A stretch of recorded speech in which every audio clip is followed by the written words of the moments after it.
Welcome back to my channel. ఈరోజు ఏం జరగబోతుందో తెలుసుకుందామా? ఇంకా ఎపిసోడ్లోకి వెళ్ళిపోతే దీప నా కన్న తల్లి ఒళ్ళో నాకు పడుకొని కథలు వినాలనిపిస్తుంది అని చెప్పేసి అనగానే ఒక్కసారిగా సుమిత్ర ఎమోషనల్ అవుతుంది. కానీ దీప ఇది జరగదు కదమ్మా అని వెనకాలనే ఎందుకు జరగదు దీప? నేను నీ తల్లితో సమానం కాదా అని వెనకాలనే అంటే అమ్మ అది ఏంటమ్మా అమ్మమ్మే చెప్తుంది కదా, నాకు అమ్మమ్మ అయినప్పుడు నీకు తన అమ్మేగా అవుతుంది. అమ్మమ్మ చెప్తుందిగా వచ్చి పడుకో, నీ కడుపులో ఉన్న బుజ్జిపాప కూడా అమ్మమ్మ చెప్పే కథల్ని వింటుంది. ఏ అమ్మమ్మ మీ అమ్మ కూడా అలాగే చెప్పిందన్నావు కదా అని అనగానే అవునే చంటిదానా, నిజమే నువ్వు చెప్పింది. దీపా రా నా ఒళ్ళో పడుకో, నేను చెప్పే కథలు నీ కడుపులో ఉన్న నా మనవరాలు కూడా వింటుంది అని అనగానే ఒక్కసారిగా దీప చాలా ఎమోషనల్ అయిపోతుంది. ఇక దీప ఏమో సుమిత్ర ఒళ్ళో పడుకుంటుంది. దాంతో సుమిత్ర దీపని జోకొడుతూ ఇక దీపకి చాలా కథలని చెప్తూ ఉంటుంది. అది వింటున్న దీప చాలా సంతోషపడుతుంది. నాకు ఇంత అదృష్టం దక్కింది, నా కన్న తల్లి ఒళ్ళో నేను పడుకుంటున్నాను, మొట్టమొదటిసారిగా నా తల్లి ప్రేమ నాకు దక్కుతుంది అని దీప చాలా ఎమోషనల్ అయిపోతూ ఉంటుంది. అప్పుడే అటుగా దశరథ వస్తాడు.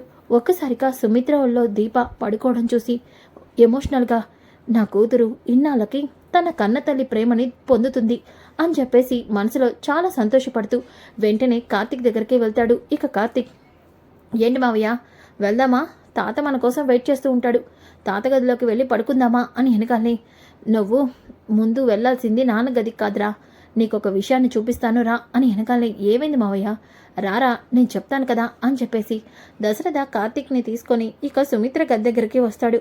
వచ్చేసరికి దీప సుమిత్ర వల్ల తలకాయ పెట్టుకొని పడుకోవడం చూసిన దశరథ అలాగే కార్తీక్ చాలా సంతోషపడిపోతారు. ఇక కార్తీక్ అయితే మావయ్య ఈ సీన్ చూడటానికి చాలా అద్భుతంగా ఉంది, మొదటిసారిగా దీపకి అత్త ప్రేమ దక్కుతుంది. అవునరా, ఇది చూస్తుంటే నాకే కన్నుల పండగగా అనిపిస్తుంది అని వెనకాలనే అప్పుడే శౌర్య నాన్నా తాత ఏంటి ఇక్కడి నుంచున్నారు, మీరు కూడా లోపలికి రండి అని వెనకాలనే కార్తీక్ అలాగే దశరథ లోపలికి వస్తారు. ఇక దీపం చూసిన కార్తీక్ పడుకో దీపా, ఎంతైనా మా అత్త తల్లి కంటే ఎక్కువ ప్రేమనే అందిస్తుంది, నీకు మంచి మంచి కథలే చెప్పడం కాదు, కడుపులో ఉన్న మన బిడ్డ కూడా ఆ కథల్ని ప్రేమగా వింటుంది అని వెనకాలనే దశరథ అవును సుమిత్ర చెప్పే కథలు చాలా అందంగా ఉంటాయి అని అంటూ ఉంటే అప్పుడే అక్కడికి పారిజాతం అలాగే జ్యోత్స్న కూడా వస్తారు. ఒక్కసారిగా దీప అలాగే సుమిత్రని చూసి షాక్ అయిపోతారు. ఇక జ్యోత్స్న అయితే దీప ఏం చేస్తున్నావు నువ్వు, మా అమ్మ వాళ్ళు నువ్వు తల పెట్టుకొని పడుకోవడం ఏంటి, లేస్తావా లేవా అని వెనకాలనే ఒక్కసారిగా కార్తీక్ పెద్ద మేడం మీకు చిన్న మెదడు చిదిగిందా ఏంటి, లేకపోతే ఎప్పుడు చూసినా ఇలాగే వాగుతూ ఉంటావు, ఏం పారు మాట్లాడవేంటి నువ్వు, అది కాదురా మనమేం మాట్లాడతాం, జ్యోత్స్న అంటే సుమిత్ర కూతురు, దీప సుమిత్రకి కూతురు కాదు కదా, పిన్ని ఏం మాట్లాడుతున్నావు నువ్వు అంటే దశరథ నేను చెప్పేది నిజమే కదా అని వెనకాలనే చూడు పిన్ని, కన్న తల్లి తన బిడ్డని దగ్గరికి తీసుకోవాలి అంటే మరి నువ్వు ఎప్పుడు కూడా మమ్మల్ని ప్రేమగా చూడకూడదు కదా అంటే దశరథ అది చూడు పిన్ని, ఎవరికైనా కన్న తల్లి ప్రేమ అందించడంలో తప్పు లేదు అని వెనకాలనే జ్యోత్స్న డాడీ దానికి నువ్వు ఒప్పుకుంటావేమో, కానీ మీ కూతురుగా మీ ప్రేమని ఎవరికో ఇస్తానంటే నేను చూస్తూ ఊరుకోను, మీరంటే దీపతో ప్రేమగా నాన్న అని పిలిపించుకుంటున్నారేమో, కానీ నా తల్లిని ఎవరైనా అలా పిలిస్తే నేను చూస్తూ ఊరుకోను, అలాగే మా అమ్మ ప్రేమని ఎవరికైనా పంచిస్తానంటే చూస్తూ నేను ఒప్పుకోను. అవును నేను మా అమ్మ ఒళ్ళో పడుకొని నేను కథలు వింటాను, దీప కాదు. దీపా లే అంటూ ఒక్కసారిగా జ్యోత్స్న దీపని లేవబోతూ ఉంటే ఇక సుమిత్ర జ్యోత్స్న దీప కడుపుతో ఉంది, తన కోరిక ఇది, నువ్వు కాసేపు సైలెంట్గా ఉండు, లేదు మమ్మీ దీప ఇలా ఉండడానికి వీల్లేదు, లే దీపా లే అని బలవంతంగా దీపని జ్యోత్స్న లాగుతూ ఉంటే ఒక్కసారిగా సుమిత్ర జ్యోత్స్న చెంప పగలు కొడుతుంది. దాంతో సుమిత్ర అలాగే అక్కడ ఉన్న అందరూ కూడా షాక్ అయిపోతారు. ఇక జ్యోత్స్న మమ్మీ చెప్తే అర్థం కావట్లేదా నీకు, లేకపోతే నీకేదైనా పోనిందా, ఎందుకు ఇలా ప్రవర్తిస్తున్నావు, ఇందాక హాల్లో కూడా అంతే మీ మేనత్తని నీ మాటలతో బాధ పెట్టావు, ఇప్పుడేమో కడుపుతో ఉన్న దీపని ఇలా లాగుతున్నావు, తన కడుపులో బిడ్డకేదైనా అయితే మమ్మీ అది నోర్బై, ఇక చేసిన గొడవ చాలు, వెళ్ళి పడుకో, లేకపోతే ఇంకొక 2 అంటించాల్సి వస్తుంది నీకు అని వెనకాలనే ఇక అక్కడే ఉన్న కార్తీక్ ఏం పెద్ద మేడం ఇప్పుడు మీరు అందుకోవాల్సింది అందుకున్నారా, ఇప్పుడు మీకు ప్రశాంతంగా నిద్రపడుతుందేమో అని వెనకాలనే పారిజాతం ఏ జ్యోత్స్న ఎప్పుడు చూసినా అందరితో తన్నులు తినడమే తప్ప నీకేమీ తెలీదా పదవే ఇక్కడి నుంచి అంటూ జ్యోత్స్నని లాక్కుంటూ పారిజాతం వెళ్ళిపోతుంది. ఇక సుమిత్ర, జ్యోత్స్న గురించి నువ్వు పట్టించుకోవద్దు దీప, అది మొండిది. నేను మీద ప్రేమను చూపించేసరికి తట్టుకోలేకపోయింది. అది చిన్నప్పటి నుంచి అంతే. దాన్ని నువ్వు పట్టించుకోకు. ముందు నువ్వు సంతోషంగా నిద్రపో అని వెనకాలనే దశరథ అలాగే కార్తీక్, సుమిత్ర మేం కూడా పడుకుంటాం, గుడ్ నైట్ సుమిత్ర, అమ్మ దీప గుడ్ నైట్ అంటూ ఇక వెళ్ళిపోతారు.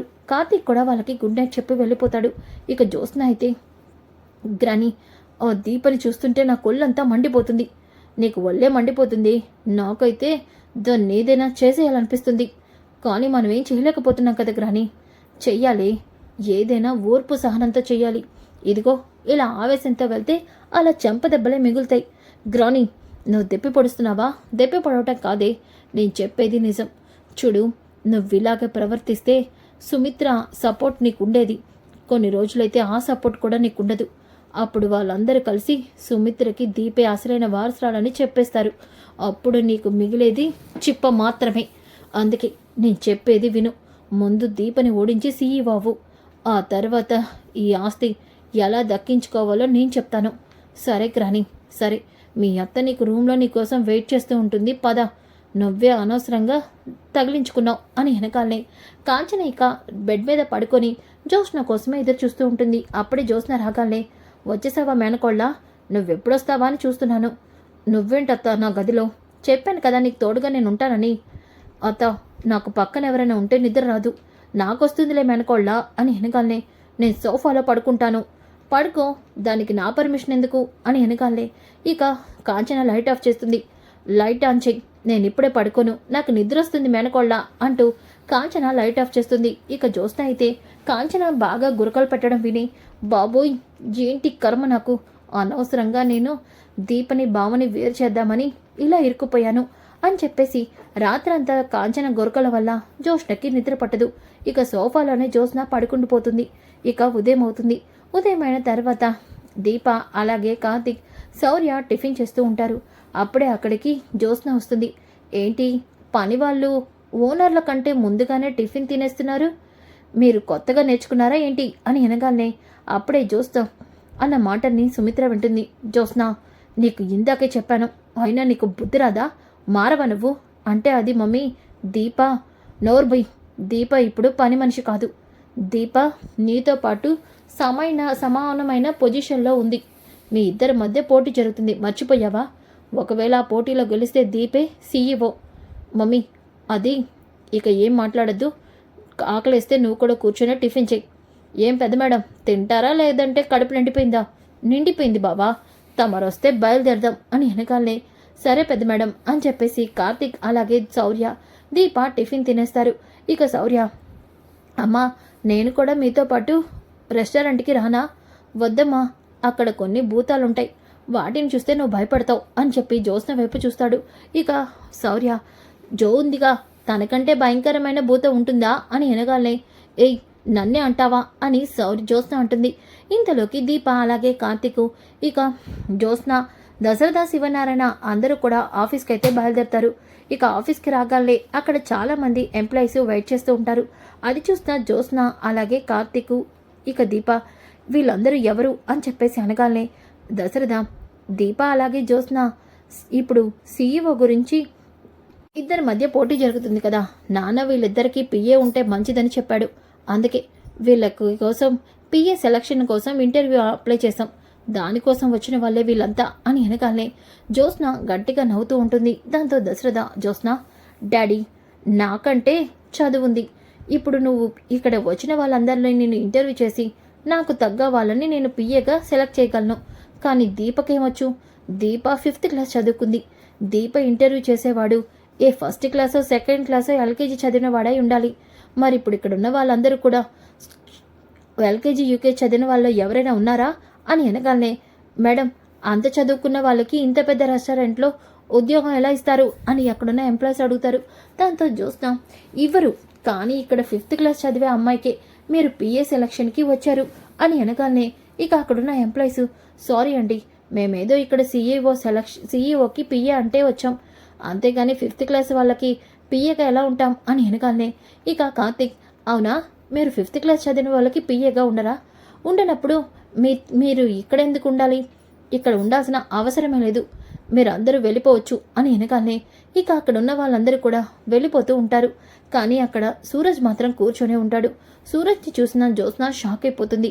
వీడేంటి ఇక్కడున్నాడు అని చెప్పేసి, మేనేజర్ వాడిని బయటికి పంపించండి అని వెనకాలనే, చూడండి మేడం, నాకు ఇందులో ఎటువంటి ప్రాబ్లం లేదు. నేను ఇంటర్వ్యూకి అటెండ్ అవ్వాలని వెయిట్ చేస్తున్నాను అని వెనకాలనే, కానీ నిన్నెవ్వరు ఇక్కడ ఉద్యోగం ఇవ్వరు, వెళ్ళు అని వెనకాలనే, ఆ విషయం నువ్వెలా చెప్తావు పెద్ద మేడం?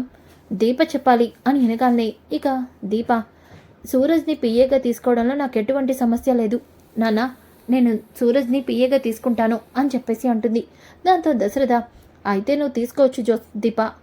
డాడీ నాకు ఇష్టం లేదు. నీకు కాదు కదా పిఏ. అది కాదు డాడీ.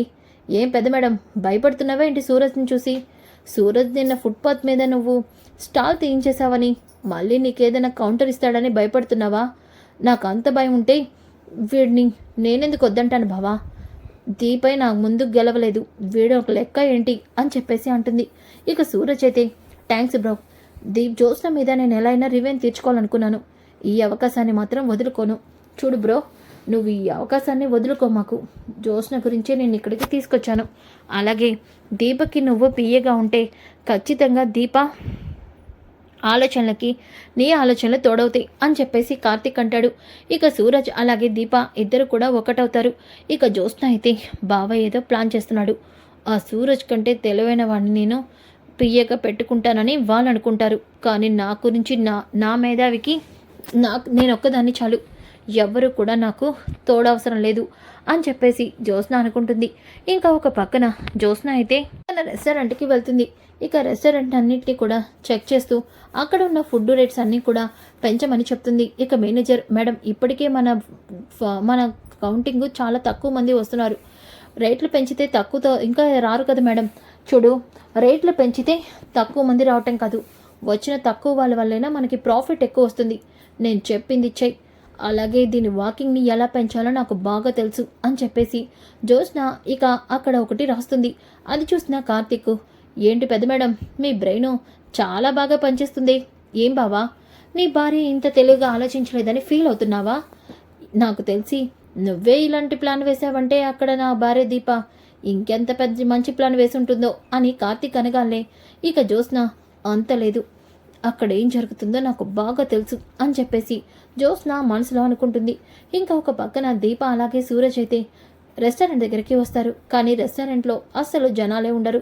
అక్కడున్న ఎంప్లాయీస్, మేడం ఇది ఊరు చివర అవటం వల్ల ఇక్కడికి చాలామంది తక్కువ మందే వస్తుంటారు, ఎవరో ఒక్కొక్కరు ఇద్దరిద్దరు తప్ప మ్యాక్సిమం ఎవరు ఉండరు మేడం అని వెనకాలనే దీప, అలాంటప్పుడు మనం కొత్త ఆఫర్లు పెట్టి జనాల్ని మన రెస్టారెంట్కి వచ్చేలా చేయాలి. ఆఫర్ అంటే ఏం చేద్దామేంటి, ఈరోజు నుంచి మన దగ్గర ఫుడ్ తినే వాళ్ళకి కొత్త ఆఫర్లు ఇద్దాం. బిర్యానీ తినే వాళ్ళకి ఐస్ క్రీమ్ ఫ్రీ, అలాగే టిఫిన్ చేసిన వారికి మజ్జిగ ఫ్రీ. ఇలాంటి ఆఫర్లు పెడితే ఖచ్చితంగా మన రెస్టారెంట్కి చాలామంది జనాలు వస్తారు అని వెనకాలనే అక్కడున్న సూరజ్, సూపర్ దీప మేడం, చాలా మంచి ఐడియా, వెంటనే మనం వాటికి సంబంధించిన పాంప్లెట్ రెడీ చేద్దాం అని చెప్పేసి ఇక పాంప్లెట్లని రెడీ చేస్తూ ఉంటారు. ఇంతలోకి ఒక పక్కన కార్తీక్ అయితే జ్యోత్స్నను తీసుకువెళ్తూ రోడ్డు మీద ఉన్న పాంప్లెట్లను చూస్తాడు. అబ్బో, నా భార్య దీప సీఈఓ అయిపోయినట్టే. బావా ఏం మాట్లాడుతున్నావు నువ్వు? చూడు పెద్ద మేడం, అప్పుడే రెస్టారెంట్కి ఎలా జనాలు వెళ్తున్నారో అని వెనకాలనే జ్యోత్స్న అది చూసి షాక్ అయిపోతుంది. ఇక దీప పెట్టిన పాంప్లెట్ని కూడా చూసి షాక్ అవుతుంది. దీనికి తక్కువ ఆలోచన లేదు, ఎంతైనా ఇది శివనారాయణ మనవరాలుగా, అందుకే దీని బిజినెస్ మైండ్ బాగా పనిచేస్తున్నట్టుంది. ఇది పెట్టిన ఆఫర్కి ఇంతమంది జనాలు వచ్చారు, కానీ నేను పెట్టిన ఆఫర్కి ఏంటి ఒక్కరు కూడా రావట్లేదు అని చెప్పేసి అనుకుంటుంది. అయితే జ్యోత్స్న అయితే పెట్టిన ఆఫరు కేవలం 1000 రూపీస్ బిల్ చేసిన వాళ్ళకి 100 రూపాయల డిస్కౌంట్ అని మాత్రమే ఉంటుంది. కాబట్టి దానివల్ల ఎవరు కూడా రారు. ఇక ఒక పక్కన దశరథ అలాగే శివనారాయణ మీటింగ్ ఏర్పాటు చేస్తారు. ఇక మీటింగ్లో అయితే దీప రెస్టారెంట్కి వాకింగ్ పెరిగిందని, అలాగే దీప 2 డేస్లోనే 50% ప్రాఫిట్ని చూపించిందని మాట్లాడుతూ ఉంటారు. ఆ మాటలకి దశరథ శివనారాయణ దీపకి గట్టిగా క్లాప్స్ కొడుతూ ఉంటారు. ఇక అక్కడున్న జ్యోత్స్న అయితే, తాత దీప 50% వాకింగ్ని అలాగే సేల్స్ని పెంచిందని మీరు అంటున్నారు, కానీ నేను మన ఫుడ్ రేట్లని పెంచి నేను కూడా ప్రాఫిట్ తీసుకొచ్చాను. అవునా, అయితే ఎంత ప్రాఫిట్ తీసుకొచ్చో అని వెనకాలనే ఇక దశరథ ప్రాఫిట్ని చూపిస్తాడు. 10% ప్రాఫిట్ వచ్చింది నాన్న. కాకపోతే ఇదివరకు ఉండే వాకింగ్ కన్నా ఇప్పుడు బాగా తక్కువ మంది వస్తున్నారు అని వెనకాలనే. చూడు జ్యోత్స్న, నేను నీకు ఈ రెస్టారెంట్ ఇచ్చింది వాకింగ్ని పెంచడానికి, రెస్టారెంట్ని లాభాల్లో తీసుకురావడానికి, ఇలాంటి విషయాని కోసం కాదు అని చెప్పేసి ఇక శివనారాయణ అయితే జ్యోత్స్నతో అంటాడు. ఇక జ్యోత్స్న, తాత ఇంకా నాకు 13 రోజులు టైం ఉంది. ఆ టైంలోపు నేను రెస్టారెంట్ని నెంబర్ 1 పొజిషన్లోకి తీసుకెళ్తాను, చూస్తూ ఉండండి అని చెప్పేసి అంటూ ఉంటే ఇక ఒక్కసారిగా కార్తీక్, సరే పెద్ద మేడం, అది కూడా చూద్దాం అని అంటాడు. ఇంకా సూరజ్ అలాగే దీప ఇద్దరు కూడా కారులో వెళ్తూ ఉంటారు. ఇలా వెళ్తూ ఉంటే ఒక్కసారిగా సూరజ్ కారు ఆగిపోతుంది. దాంతో సూరజ్, ప్రాబ్లం ఏంటో చూస్తాను దీపా మేడం అంటూ కిందకి దిగుతాడు. ఇక డ్రైవర్ కూడా చెక్ చేస్తూ, సార్ టైర్ పంచర్ అయినట్టుంది, పక్కనే షాప్ ఉంది, నేను వెళ్ళి రిపేర్ చేయించుకొస్తాను, దీప మేడం మీరు లోపలే ఉండండి అని వెనకాలనే దీప కారులోనే కూర్చుంటుంది. ఇక సూరజ్ అయితే కారు బయట నుంచొని వెయిట్ చేస్తూ ఉంటే అప్పుడే అటుగా దక్షిణామూర్తి వస్తాడు. దక్షిణామూర్తిని చూసిన సూరజ్ ఒక్కసారిగా షాక్ అవుతాడు. దక్షిణామూర్తి సూరజ్ వైపే వస్తాడు. ఇక సూరజ్ని, తాత నీకెన్నిసార్లు చెప్పాను నాతో మాట్లాడొద్దని, తాతాని పిలిచి కూడా మాట్లాడొద్దు అంటే ఎలా మాట్లాడకుండా ఉంటాన్రా, కొన్నిసార్లు కొన్ని విషయాలు మర్చిపోతేనే మంచిది అని చెప్పేసి అంటూ ఉంటే, నువ్వు మర్చిపోయినంత ఈజీగా ఈ తాత మర్చిపోలేడు కదరా అని వెనకాలనే లోపలున్న దీప సూరజ్ ఎవరితో మాట్లాడుతున్నాడు అని చెప్పేసి విండో ఓపెన్ చేసి చూస్తుంది. దక్షిణామూర్తి సూరజ్ని చూసి షాక్ అవుతుంది. ఈయన దక్షిణామూర్తి తాత కదా, అవును తాతయ్యే, తాతయ్య సూరజ్తో మాట్లాడుతున్నారేంటి అని చెప్పేసి అనుకుంటుంది. ఇక సూరజ్, చూడు తాత, దయచేసి నువ్వు ఇక్కడి నుంచి వెళ్ళిపోవడం కాదురా, కోట్ల ఆస్తి సంపాదించింది నీకోసమే, ఇప్పుడు ఆ ఆస్తిని కాదని నువ్వు ఇలా రోడ్డు మీద నుంచొని ఉండడం నాకు నచ్చలేదు. ఒక్కసారి తాతకి అవకాశం ఇవ్వరా, ఈ తాతని క్షమించలేవా? చూడు తాత, నేను నిన్ను కాదు ఆ కుటుంబం మొత్తాన్ని కూడా క్షమించలేను. నా జీవితం నాదే, ఎప్పటికీ ఆ కుటుంబంలో నేను ఒక్కడిని కాలేను. దయచేసి వెళ్ళిపో తాత, నాతో మాట్లాడద్దు, ప్లీజ్ తాత వెళ్ళిపో తాత అని వెనకాలనే ఇక దక్షిణామూర్తి, అది కదురా అని అంటూ ఉంటే అప్పుడే డ్రైవర్ అక్కడికి వస్తాడు. అది చూసిన సూరజ్, తాత డ్రైవర్ వస్తున్నాడు, నువ్వు ఇక్కడి నుంచి వెళ్ళు తాత అని వెనకాలనే అక్కడి నుంచి దక్షిణామూర్తి వెళ్ళిపోతాడు. కానీ దీపకి తాత అన్న మాట వినిపిస్తుంది. సూరజ్ దక్షిణామూర్తిని తాత అని పిలుస్తున్నాడేంటి అంటే, సూరజ్కి దక్షిణామూర్తి తెలుసా, తాత కూడా సూరజ్కి తాత అవుతాడా అని చెప్పేసి అనుకుంటుంది. ఇక సూరజ్ వచ్చి కారులో కూర్చుంటాడు. ఇంతలోకి దీప, సూరజ్ నువ్వు ఇందాక పెద్ద ఆయనతో మాట్లాడుతున్నావు కదా, ఆ తాతగారు నీకు తెలుసా? లేదు మేడం, నాకు తెలీదు. అదేంటి సూరజ్ తాత అని పిలిచాడు, ఇప్పుడు అడిగితే తెలీదు అంటున్నాడేంటి? ఖచ్చితంగా ఏదో ఉంది, బావతో ఈ విషయం చెప్పాలి అని అనుకుంటుంది. ఇంకా ఒక పక్కన సుమిత్ర అయితే కబోర్డ్లో అన్నీ సర్దుతూ ఉంటే ఒక్కసారిగా కబోర్డ్లోంచి ఫోటో కింద పడుతుంది. అప్పుడే శౌర్య ఆ ఫోటోని చూస్తుంది. ఇక ఆ ఫోటోని చూసి, అమ్మమ్మ ఈ ఫోటోలో నీ పక్కనున్న వాళ్ళు ఎవరు, మీ అమ్మా నాన్ననా అని వెనకాలనే ఒక్కసారిగా సుమిత్ర ఆ ఫోటోని చూసి, ఇదేంటి, ఈ ఫోటో ఎక్కడుందేంటి, ఇప్పుడు ఈ ఫోటోని ఎవరైనా చూసారంటే ఇంట్లో చాలా పెద్ద గొడవ అవుతుంది అని చెప్పేసి సుమిత్ర, అమ్మమ్మ ఆ ఫోటో నాకు ఇచ్చేసి, లేదు మీ అమ్మా నాన్నని మా అమ్మకి కూడా చూపిస్తాను, వాళ్ళు కూడా ఎప్పుడు చూడలేదు కదా, నేను ఇవ్వను, అది కదే ముందు ఆ ఫోటో ఇవ్వు, నేను ఇవ్వనంటే ఇవ్వను అని చెప్పి శౌర్య ఆ ఫోటో తీసుకొని కిందకి వెళ్ళిపోతూ ఉంటే సుమిత్ర, శౌర్య ఆగు ఆగు అని వెనకాలే పడుతూ ఉంటుంది. అప్పుడే శివనారాయణ, దశరథ, ఇక కార్తీక్, దీప అందరూ కూడా ఇంటికి వస్తారు. రాగాలే వాళ్ళందరి దగ్గర శౌర్య అటు ఇటు తిరుగుతూ ఉంటే, ఏంటత్తా నీ మనవరాలు నిన్ను బాగా తిప్పుతున్నట్టుంది, అది కదరా ముందు దాన్ని పట్టుకో, ఏమైంది సుమిత్ర, చంటిదాని చేతిలో ఏదో ఉన్నట్టుంది, ఇప్పుడు ఇంట్లో ఎవరైనా చూస్తే పెద్ద గొడవ అవుతుంది అని చెప్పేసి అంటే అది అని అంటూ ఉంటే దీప, శౌర్య ఆగు అని చెప్పి శౌర్య చేతిలోని ఫోటోని తీసి చూస్తుంది. ఇది అమ్మ వాళ్ళ అమ్మ నాన్న ఫోటో, ఇప్పుడు గనక తాత అలాగే నాన్న ఈ ఫోటో చూశారంటే చాలా పెద్ద గొడవ అవుతుంది, అందుకే అమ్మ శౌర్య చేతిలో ఉన్న ఫోటో కోసం కంగారు పడుతున్నట్టుంది అని చెప్పేసి అనుకుంటూ ఇక దీప ఆ ఫోటోని తీసుకుంటుంది. దాంతో శివనారాయణ, ఏముంది అందులో, ఏం లేదులేండి తాతయ్య అని అంటూ ఉంటే, దీప అందులో ఏదో ఉంది, అందుకే మా మమ్మీ ఫోటో కోసం అడుగుతుంది, అదేంటో చూపించు అని వెనకాలనే పారిచేతం, అవును ఏంటి దీప అది అని వెనకాలనే, ఏం లేదని చెప్తున్నాను కదమ్మా అని చెప్పేసి అంటూ ఉంటుంది. ఇంతలోకి సుమిత్ర, దీప నన్ను అర్థం చేసుకున్నట్టుంది అని చెప్పేసి అనుకుంటుంది. ఇక అందరూ వెళ్ళిపోతారు. సుమిత్ర దగ్గరకు వచ్చి దీప, అమ్మా మీరు ఈ ఫోటో కోసమే కదా కంగారు పడ్డారు? అవును దీప, తల్లిదండ్రుల మీద ఫోటోనే మీరు దాచుకున్నారంటే వాళ్ళ మీద మీకు ఎంత ప్రేమ ఉందో తెలుస్తుంది. కానీ మీ ప్రేమని మనసులోనే ఉంచుకొని ఎందుకమ్మా మీ నాన్నగారితో ఆ రోజు అంత కోపంగా మాట్లాడారు? మనసు విరిగిపోయేలాగా మాట్లాడారు.